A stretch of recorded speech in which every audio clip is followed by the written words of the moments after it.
అందమైన చర్మ సౌందర్యం మీ సొంతం. Second aqua radiance deep cleansing gel.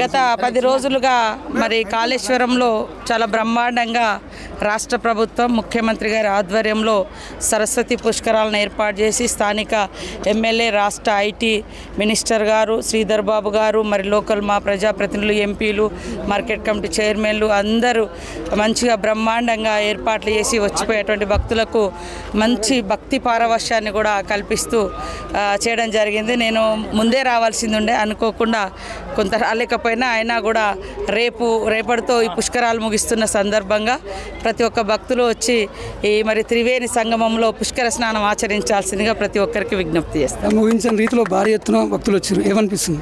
చాలా సంతోషము, భక్తి భావము పెరుగుతుంది. ఖచ్చితంగా దేవుడు మనకు ఏదైతే మంచి చెప్తాడో అది కూడా మనం జీవితంలో నిజ జీవితంలో ఆచరించాలి.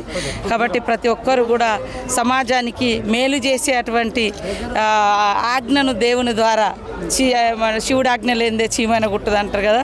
మన ప్రతి జీవితంలో ప్రజల కోసం ఎంతో కొంత మేలు చేయాలనేటువంటి లక్ష్యంతో ప్రతి ఒక్కరు పనిచేస్తే ఖచ్చితంగా సమాజంలో అంతరాలు తొలగిపోయి మరి దేవుడు అందరినీ ఈక్వల్గా దీవిస్తాడు. కాబట్టి ఆ శివుడి భక్తి అదేవిధంగా సరస్వతి అమ్మ దేవ భక్తి ఇవన్నీ కూడా కలగలిసి సమాజం మరింత ఉన్నతంగా అభివృద్ధి పదంలో ముందుకెళ్లాలని ఆ దేవుణ్ణి ప్రార్థిస్తాం. మేడం, అద్భుతంగా ఉన్న ఏర్పాట్లు అని భక్తులు చెప్తున్నారు. ఇక్కడ పుష్కరాల్లో అంత ఫుల్ సక్సెస్ అంటున్నారు. కానీ ఒక ట్రాఫిక్ ప్రాబ్లం బాగా ఇదైంది, నిన్న ఇదైంది, దాని గురించి ఏమంటారు? అవును, నాకు కూడా అదే ఒకటే ప్రాబ్లం అనిపించింది. అంటే ఇంత పెద్ద ఎత్తున వస్తారని మరి ఇక్కడ ఉన్నటువంటి అధికారులు కూడా అంచనా వేయకపోవచ్చు. ఇంకోటి ఏంటంటే మనకు 1-2 దారులు ఉండడం కూడా అది కొద్దిగా ఇబ్బందికరమైన పరిస్థితి అయింది. ఈరోజు సండే కూడా. సో ఇట్లాంటివన్నీ కూడా రాబోయే కాలంలో మరి ఒక పాజిటివ్గా అంటే ఒక పాఠంగా తీసుకొని అవన్నీ కూడా సరిదిద్దుకొని మళ్ళీ చేద్దాం. కొద్దిగా నిన్న ఇవాళ కొంచెం ట్రాఫిక్ జామ్ అయినట్టుగా మాకు కూడా అర్థమైంది. సో దానికి గల కారణాలు కూడా విశ్లేషించుకొని ఇంకా బాగా చేయడానికి మా శ్రీధర్ బాబు గారు ఖచ్చితంగా ముందుంటారు అభివృద్ధి పదంలో తీసుకెళ్ళడానికి అని తెలియజేస్తాం. Thank you.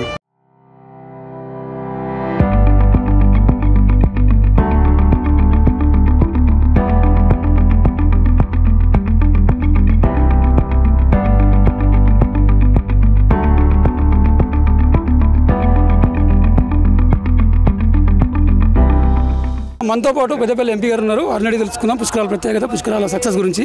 నమస్తే సార్. నమస్తే. పుష్కరాల భారీ ఎత్తున ఊహించిన రీతిలో భక్తులు వచ్చినట్టు తెలుస్తున్నది, ఎలా మీరు అందరు చూస్తున్నారు?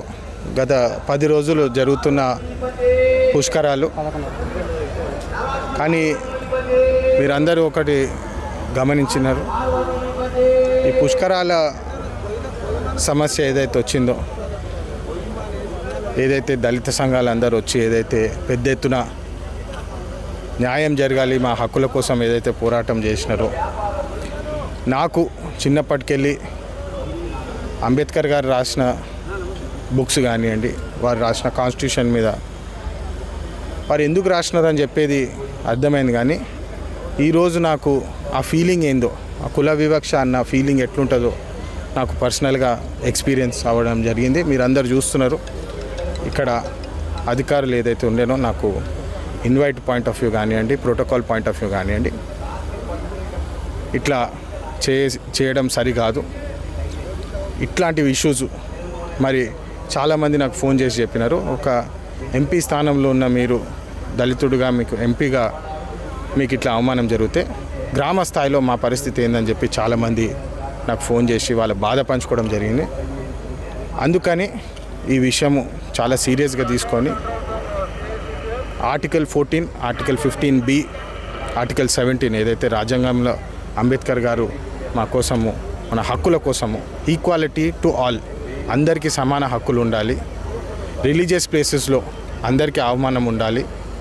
ఎందుకంటే గతంలో ఎట్లయితే జరిగిందో దళితులు బయట నుంచే మీరు మొక్కాలి, గుడిలో అడుగు పెట్టొద్దు, పుష్కరాల్లో కానీ రిలీజియస్ హోలీ వాటర్స్లో మునుగొద్దని చెప్పి ఏదైతే వాళ్ళు కుల వివక్షతో ఏదైతే చూసినారో మళ్ళీ అట్లనే సందర్భాలు వస్తున్నాయని చెప్పి చాలామంది దీని మీద గలం విప్పినారు. నేను కూడా దీని మీద ఖచ్చితంగా పోరాటం చేసి అంబేద్కర్ గారు ఎట్లయితే మా హక్కుల కోసం పోరాడినారో ఖచ్చితంగా న్యాయం కోసము ఈ వివక్ష ఉండకూడదని చెప్పి ప్రతి వారికి వారి హక్కు సామాన్యంగా ఉండాలని చెప్పి వారి కోసం పోరాడతామని చెప్పి ఈ పుష్కరాలు ఏదైతే త్రివేణి సంఘం పుష్కరాలు ఉన్నారో గోదావరి సరస్వతి ప్రాణాయిత భక్తులు పెద్ద ఎత్తున వచ్చినారు. ఇక్కడ అరేంజ్మెంట్స్ కూడా ఇప్పుడు వస్తుంటే కంకర రాయిల మీద దుమ్ములు కూడా వేస్తుంటే ఇంకా కొంచెం మంచిగా చేసే అవకాశం ఉండింది. బహుశా సమయం తక్కువ ఉన్నందుకు ఆ అరేంజ్మెంట్స్ పూర్తిగా కాలేదు. కానీ భక్తులందరికీ నా ఒకటే విజ్ఞప్తి, రష్ ఎక్కువ ఉంది కాబట్టి కొంచెం ఓపికతో వచ్చి మీరు మీ పూజలు చేసుకొని క్షేమంగా వెళ్ళాలని చెప్పి నేను అందరికీ నా నమస్కారాలు. మనతో పాటు భూపాలపల్లి ఎమ్మెల్యే గారు ఉన్నారు. ఎమ్మెల్యే గారిని అడిగి పుష్కర విశేషాలు ఏంటిది, ఎలా జరిగింది తెలుసుకునే ప్రయత్నం చేద్దాం. నమస్తే సార్. ప్రభుత్వ పరంగా సరస్వతి పుష్కరాలు 15వ తారీఖు నుంచి నేటి వరకు భక్తులు విపరీతంగా పెరగడం జరిగింది. ఈరోజైతే 4 లక్షల మంది ఈరోజు స్నానాలు చేయడం జరిగింది.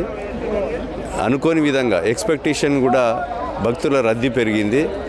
ఈరోజు అకామిడేషన్ కానీ జిల్లా యంత్రాంగం కానీ సక్సెస్ఫుల్గా చేయడం జరిగింది. కొంచెం రవాణాలో వెహికల్స్ ఎక్కువ రావడం వల్ల ట్రాఫిక్ అంతరాయము 1 గంట 2 గంటలు మరి అంతరాయం ఏర్పడ్డది.